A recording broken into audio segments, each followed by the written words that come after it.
speed. So ang key dyan guys, tatandaan lang natin. Dribble, bilis ang half spin, then balik.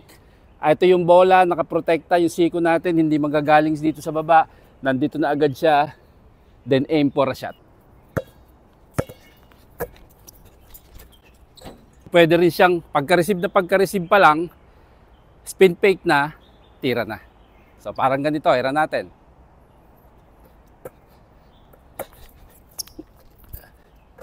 So ito naman yung counter na ginagawa dyan ni Jordan at ni Kobe. Makikita nyo sa mga videos.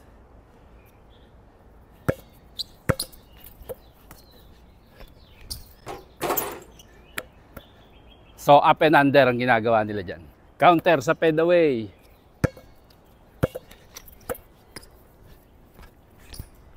Inaasahan natin natuto kayo dun sa tinuro nating move. Medyo mahirap siya pero napaka-effective niya kung magagawa mo ng tama. Pero kailangan dyan, malakas ang katawan mo kasi mataas yung fade away niyan eh. Okay?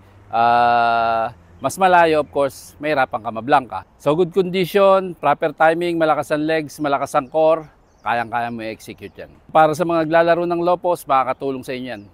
Kabisaduhin nyo, i-score kayo dyan. Kung sa tingin nyo makakatulong din sa iba, please share na rin, pa-subscribe na rin sana. And please support yung YouTube channel natin. Nandun din yung mga videos and talks natin. See you mga ka-hoops. Maraming salamat.